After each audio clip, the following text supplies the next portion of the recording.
how we did it last time. We have a really brief presentation just to sort of level set on where we're at in the process. And we wanted to remind everyone that you can submit written comments to the rate setting eval at maine.gov website. Go ahead and move to them. Thank you. So the purpose of the evaluation was really to develop a system for establishing and maintaining rates that are sufficient and ensuring that Maine care members have access to high quality service, and to evaluate those rates to develop a plan, creating a comprehensive, streamlined, and coherent system. Where we're at in the process with this timeline is the cataloging and benchmarking report information has been released. We had the provider listening sessions in October. We had some member listening sessions in November, and now we're doing the second round of provider listening sessions.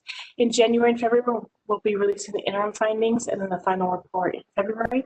And on the slide there are the bullets of what we're intending to include in those reports. So our meeting structure and sort of rules for our operating here. Our role is to ensure that you keep your comments within the announced time frame. This is one of the smaller meetings, so I'm not going to put a hard limit on when your comments will be, but just ask that everyone respect people in the meeting and allow people an opportunity to speak.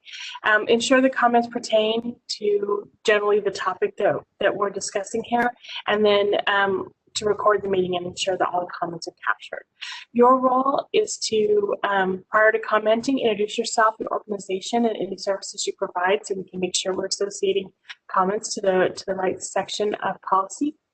And if someone has made a point that you agree with, it's totally fine to just say you agree with them, rather than repeating the entire comment. And then again, just to respect everyone in the meeting and the time limits if necessary.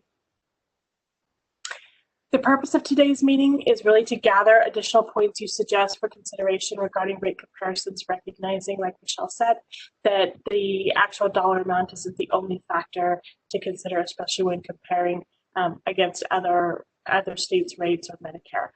And then also information you want to provide about how you feel the sufficiency of your current rates are, and any issues related to them that impact access or sustainability. To that end, we have some discussion prompts. This is just to help you to structure your comments back to us, and really some information we're hoping to gather. Really, are the assumptions or costs that are critical to consider that may be unique to Maine, which is always, a concern when you're comparing to other states, that there are always things specific to the state that may be reflected in the rate. Are there differences in payment methodology or services that could explain some of the difference in certain rates, though it may not be evident by fee schedule or service description alone? And then are there services where the current rates contribute to access or quality issues, and do these then impact other parts of the service system? So those were kind of the initial questions that we were hoping would shape the discussion, but I'm going to go ahead and ask you to raise your hand or chat to us in the chat box if you would like to speak, and Jillian will start unmuting. Okay, first up I've got David Winslow. Good morning, everybody. David Winslow with the Maine Hospital Association. Thanks for having us here this morning, and thanks for doing this rate study. Actually, we're 100% in favor of transparency, and we think that the more that's out there is really the better. This is the first rate study that's been done of hospital rates. There was one done approximately 6 years or so, and we felt that that was a useful document, and asked a number of times that it be updated. So we're happy that we're at the point where it's been updated. Now, obviously, this rate study is a little bit different, the way that it was done than it was done 6 years ago, but again, I think productive all in all. So the way that I understand this, the way that we understand this, is that it shows that outpatient rates are either 91.8% or 97% of the sample population, I guess you'd call it, depending on whether or not Medicare is included in that sample.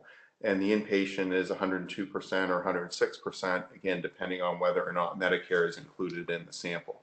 So first to admit, we don't know a lot about the other states that you've chosen to compare us to. don't have any reason to think that, you know, it's a good or bad comparison, simply just don't know. And I'd also note that we've had a grand total of about 48 hours to look at this and to digest many pages of data, which has been difficult at best. So that being said, on the outpatient side, the 91 or the 97 doesn't look bad to us given what we know. I think everybody's aware that the outpatient Medicaid reimbursement in Maine is approximately 83.7% of Medicare. So it's a very standard calculation, well understood by, I think, most people. And really probably, as I've said in the earlier session, probably a very good way of doing things. We'd obviously like the 83.7 increased above that. But nonetheless, making it a percentage of Medicare, we believe is a good way to structure reimbursement, understandable to everybody, and a wise decision that was looked at. I'd also note that it appears to us that you literally looked at hundreds of individual codes, which is great and probably a good way to do it. But you know, you've had 7 or 8 months to do that, and we certainly have not. So we weren't able to compare all the different codes. We looked at the roll-ups and you know, took a look at it.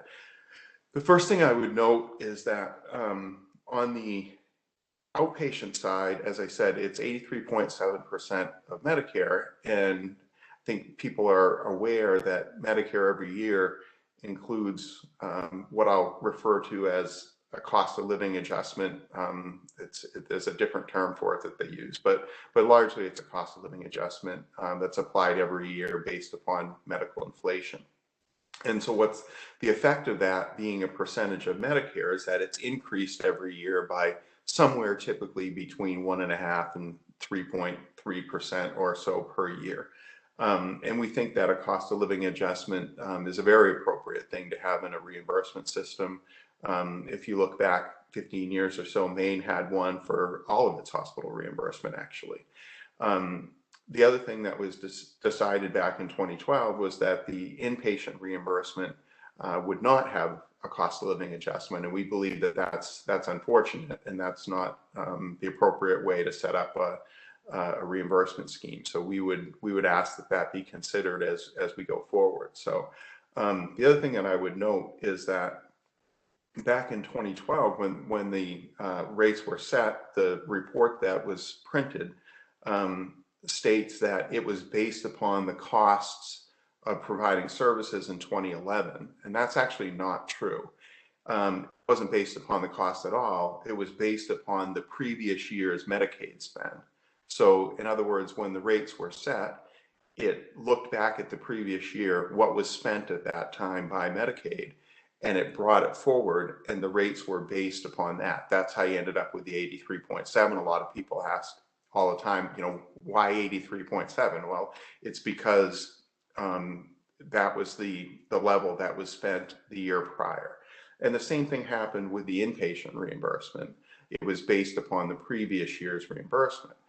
As I said, there has never been a cost of living adjustment. So if you go back to based upon basically 10 years ago's costs, you know, without any sort of cost of living adjustment, and then if you look at the outpatient side where there has been a cost of living adjustment, it's kind of a weird result when you look at your 102 or 106% on the inpatient side.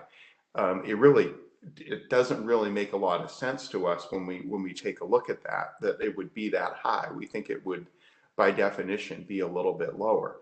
Now, admittedly, we don't know a lot about what the other states are, so they may have gone in the other direction. I just simply don't know. But logically, if you look at the way that those two rates, the inpatient and the outpatient, are figured, one would think that the inpatient would be a lower percentage than the outpatient, given the fact that there hasn't been any cost of living adjustment. So I actually went to a couple of different base rates for hospitals, and I'll explain these a bit in a second. But the main care base rate is $4,177, we believe. And I looked at the Medicare base rate for a couple of our hospitals. Eastern Maine Medical Center in Bangor, their base rate for Medicare is 7,617, and Mercy Hospital in Portland, their base rate is 8,374. So if you took a look at that and compared it to Maine Care, it doesn't seem to make a lot of sense that the conclusions that you reached here, would be there. Now, that being said, obviously, Eastern Maine and Mercy both have some medical education and some other things that are included in that base rate. Again, it gets complicated very, very quickly, but so understandably, those are probably a little bit higher than what I would call the standard base rate. But at the same time, if you look at most hospitals in Maine, pretty much every single one of them has a further adjustment on top of that base. So when you look at what Medicare actually pays, those are the actual numbers. So I think that all needs to be considered when you look into that. So I would encourage Myers and Stauffer to sort of take a second look at certainly the inpatient rates in particular, and sort of explain why that is, because I think there are a number of different factors that, for understandable reasons, probably haven't been factored into the calculation.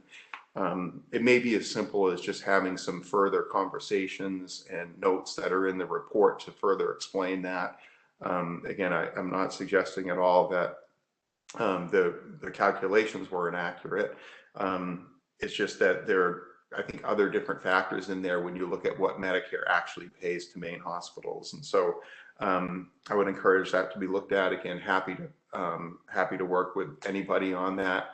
Happy to pull together some of our experts in the field in Maine to help with that as well. And it'd probably be a productive conversation if that's something people were interested in doing. The next thing I wanted to hit was the inpatient rehabilitation comparison. It appears to say that it compares DRGs with inpatient rehab with Medicare. And Medicare doesn't actually pay DRGs for inpatient rehab. So we're not quite sure how that conversion was made. But if you look at the Medicare rate, it's significantly higher than what Medicaid pays in the state of Maine. And from looking at the report, the way we interpreted it, it doesn't say that. We also looked at New Hampshire, for instance, compared with Maine. And that was higher than the state of Maine in terms of the base rate there too. So the folks from New England Rehabilitation Hospital in Portland know a lot more about this than I do, a lot more skilled in rehab rates. I have to admit, don't know a lot about them, but what I have followed them over the years, I'm aware of what they are, why they were set the way that they are, and we can discuss that at some future point, not here probably. But the folks at New England Rehabilitation Hospital will be submitting comments to explain this a little bit further. But I just wanted to note that it just seems like some weird things there, and again, I think a lot of it has to do with the fact that they're not paid DRGs to begin with. So. A couple of suggestions that I would make. I have no problem the way that it was structured, picking the sample states and picking Medicare. Probably makes a lot of sense. Again, I don't know anything about the sample states, but presumably that there was a reason why they were picked, and I'm willing to defer that they were the correct states, at least for now. But I would also request that everything that's in the report be expressed as a percentage of cost. It's a relatively easy calculation to make from the Medicare cost report. I think Myers and Stauffer can do it pretty easily, and I think that would inform the conversation as well, as opposed to just comparing it to a sample set of states. So when this was done 5 years ago as a percentage of cost, the percentage of cost that Maine Care paid at that time was approximately 70%. And so if you took a look at, especially on the inpatient side, as I've said, where there's been no cost of living adjustment in 10 years, my guess is that that's probably down to about 68 or 67, maybe even a little bit lower percentage of cost. And we think that that's a good way to look at it. Again, I wouldn't subtract anything that you've done by any means. That's informative as well. But we think that we think that would be a positive addition to the report. The other thing that was looked at before, which we think would be a positive addition to the report as well, is to look at the various cost centers. So what drives cost for Maine hospitals? And I think what you'd find by far, without question, the primary driver over time in cost for Maine hospitals is the cost of prescription drugs. It's astronomical what we're seeing for what we have to pay for prescription drugs for our patients. I know that Maine Care sees that on their prescription drug spend as well. But I think it would be a positive addition to the report. Again, I think relatively easily to find on the cost report. So the next thing I wanted to hit was the what I would call the outliers, which is kind of a little bit of a strange term because there's obviously an outlier policy in the Maine Care hospital policy, and that's not what we're talking about. We're talking about various codes that appear to be outside of the norm of the other states. Again, I don't, it's an interesting way of looking at things, but we're not quite sure how the scale was built in those other states. So we're not sure, you know, what that really tells us. It tells us that some codes appear to be higher than the norm. Some codes appear to be lower. Again, interesting stuff. Not quite sure to what end that's put. But the other thing that when you look at that is the scale of that. The scale of the upper end of the outliers and the lower end of the outliers is different as opposed to being the same on each end. And we're not quite sure why that would be. And, you know, in structuring it that way, it certainly would appear to be a little bit misleading. So again, you know, maybe there's a reason for that we don't understand, and maybe we even missed it in the report, but you know, that was something that stood out for us for sure. So the other thing I wanted to ask here today, and maybe it's a question easier dealt with offline, but one of the tabs in the report looked at Maine Care rates compared to the 50th commercial rates, the 50th percentile of commercial rates. And that was, we thought, a very helpful calculation, but we didn't see where either hospital inpatient or hospital outpatient were on that sheet. And we weren't quite sure why, and would like to at least A, know why, and B, if there's, you know, if that was an oversight, if that could be added to that, because we think it would be helpful to have Maine Care rates compared to the 50th commercial percentile. And ask that be done absent some sort of reason for that. So, and the last thing I'd add and ask for here today is that, as I've said, we've had approximately 48 hours to digest this. We've got, by my count, about 5 business days to submit written comment. That's just a very short period of time. If you look at your public comment period on your regulatory changes, the rulemaking changes, that's, you know what it is better than I, but it's 30 to 45 days, somewhere in that range. And that really adds to, you know, I think adds to the discussion. It allows us anyway to have a further discussion with all of our experts and really digest this a little bit more. You know, we're obviously, you know, have a knowledge of it ourselves. I do, happy to, you know, submit comment here today and do that. Just ask that maybe if that could be extended a little bit more, that written comment deadline, maybe another 10 days or so. It would seem as though that would add to the conversation a little bit. And so we would request that. So with all that being said, again, I'm happy to answer questions here today.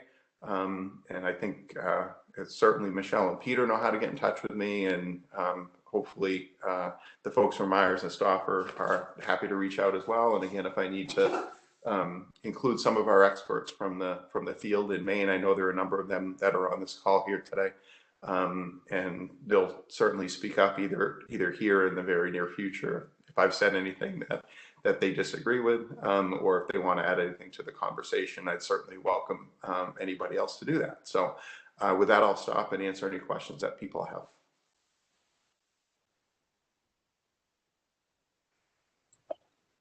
Great, thank you, David. And we are taking down all of your comments and may get back to you with some additional questions if we have them. I don't have any questions right now. I don't know that anyone else does, but we really appreciate the feedback, and we'll look into answering your comments and circling back with you if necessary. So thank you Great. again. Thanks for having us here today.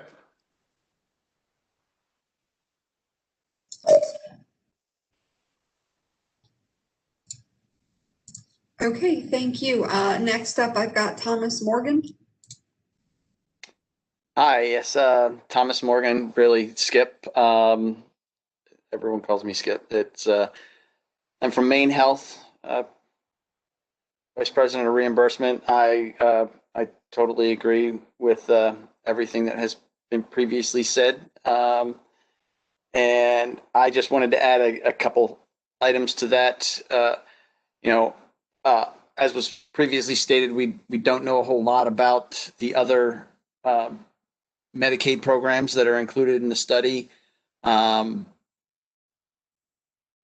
I would like to really understand why certain choices were made. I know that these were all DRG-based programs from the inpatient side. Not exactly sure that all the components actually match up. That's one of my main concerns, just from an indirect medical education and how capital is paid and the effect of hospital tax on the rates in the various reimbursement systems. I also kind of had a question of why we were limiting the review to hospitals that had a base of using the MSDRG.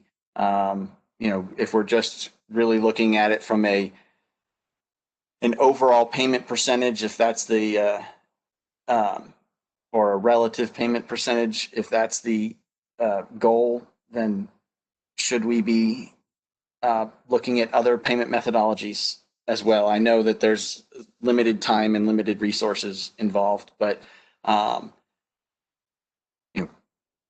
having maybe an expanded sample size of states to compare to might help, but absolutely understanding what's inherent in those state systems compared to Maine would also be helpful.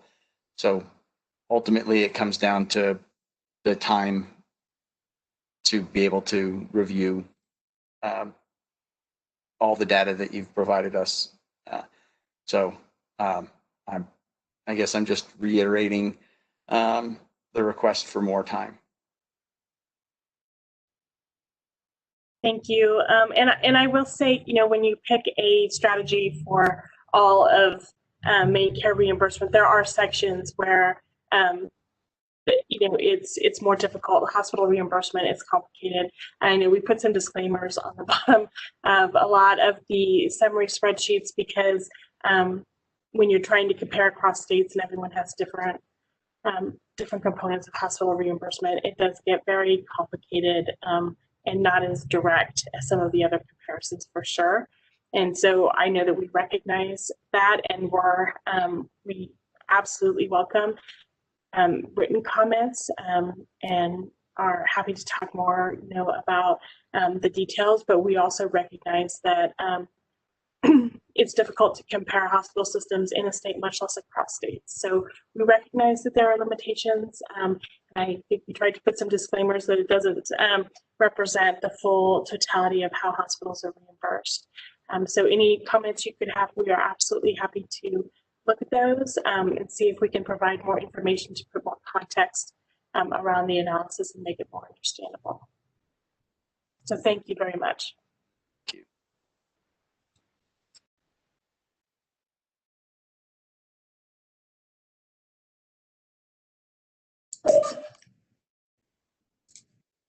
Okay, I'm not seeing any new hands or anything in the chat currently.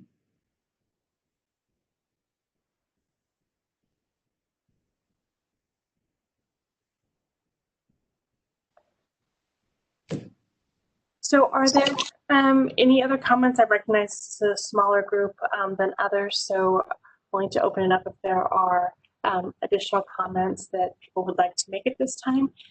If not, we can give you some time back in your morning and So I'll just, a couple of minutes if anyone wants to raise their hand or chat if they'd like to speak. And we also did put up the email if you would like to submit written comments instead, particularly if you have details, that would be great as well. Hope we have time. Okay, I've got Penelope St. Louis. Hi, good morning. Penny St. Louis from Maine Health, AVP of Payer Contracting. A couple of the presenters or speakers today asked for additional time to comment. When will that decision be made? Because the sooner the better if we need to turn things around, quickly. The information presented or the comments presented may not be as thorough and useful as they might be. So I'm wondering what your time frame is for determining whether more time will be granted. I would imagine that we'll have a decision by the end of the day tomorrow, Friday, so that folks know before the weekend.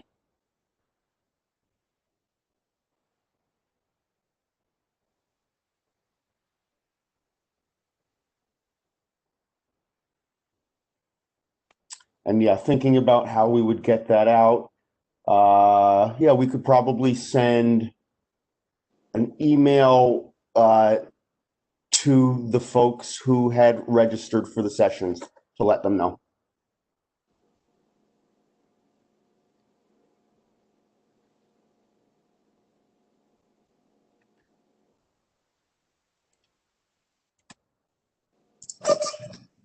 Okay, do we have any other comments or questions?